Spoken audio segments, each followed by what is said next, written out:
माँ मुझे और नहीं पढ़ना, बस मुझे अब बिल्कुल भी यूनिवर्सिटी नहीं जाना। माँ ने कहा अरे बेटा तुम पागल हो गई हो, तुम्हारा आखिरी सेमेस्टर चल रहा है, कितनी मुश्किल से तुम्हारे अब्बा ने मेहनत मजदूरी करके तुम्हारे अब तक के अखराजात उठाए हैं और अब आके तुम जिद पर आ गई कि मुझे अब नहीं पढ़ना।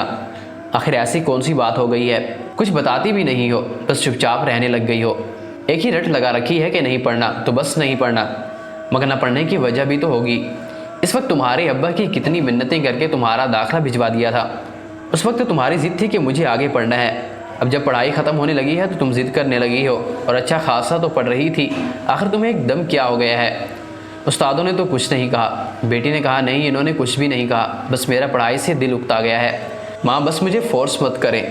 माँ ने कहा आओ बेटा इत्मीनान से बात करते हैं। आखिर ऐसी क्या बात है जो आज इतनी सहमी सहमी सी लग रही हो? मगर आसमा के साथ जो वाक़या पेश आया था वो माँ को भी बताने से डर रही थी। वह बताने से घबरा रही थी कि मगर माँ के इसरार पर उसे वजह बतानी ही पड़ी। बताने से पहले ही इसकी आंखों से आंसू टपकने लगे। माँ ने कहा बेटा क्यों घबरा रही हो, बताओ क्या हुआ? बेटी ने कहा मैं जब यूनिवर्सिटी से वापस आ रही थी तो कुछ लड़कों ने आसमा की ज़ुबान एक बार फिर खामोश हो गई। इस बार फिर कुछ ना बता सकी। अब माँ का चेहरा भी परेशानी के आसार दिखाने लगा। माँ ने पूछा बेटा रो मत, क्या किया लड़कों ने, मुझे बताओ, मैं खुद जाकर उनकी खबर लूँगी।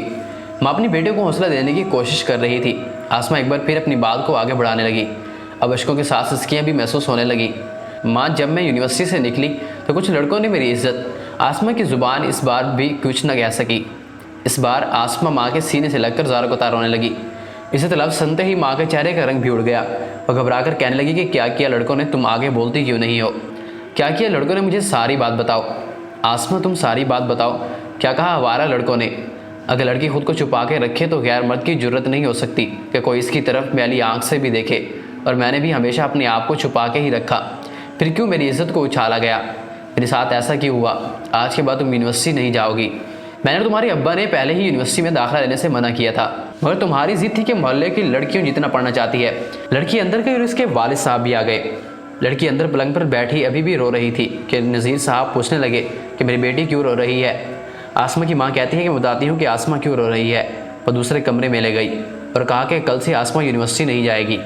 मैंने पूछा मगर क्या हुआ है? इसने सारी बात अपने शोहर को बता दी। ये सब सुनते ही वो सारी बात समझ गए। बाप बेटी के कमरे में गया और बेटी से माफ़ी मांगने लगा कि मुझे माफ़ कर दो बेटी, अब तुम्हारी तरफ कोई आँख उठाकर नहीं देखेगा, मुझ पर भरोसा रखो। मगर अब्बा आप इतनी ताकत नहीं रखते कि किसी को रोक लो। बाप ने कहा हाँ मैं इतनी ताकत नहीं रखता, लेकिन ऊपर वाला बहुत ताकत रखता है। आज 30 साल गुजर चुके हैं इस बात को। तो मुझे मेरा कर्ज मिल चुका है जो कि मैंने उठाया था, अब वो खुद तुम्हारी हिफाजत करेगा। इसके बाद रोज़ यूनिवर्सिटी जाती थी, मगर कभी किसी ने इसकी तरफ आँख उठाकर नहीं देखा। इस सबसे हमें ये सबक हासिल होता है कि हमारे घर की इज़्ज़त बचाना हमारे हाथों में ही है।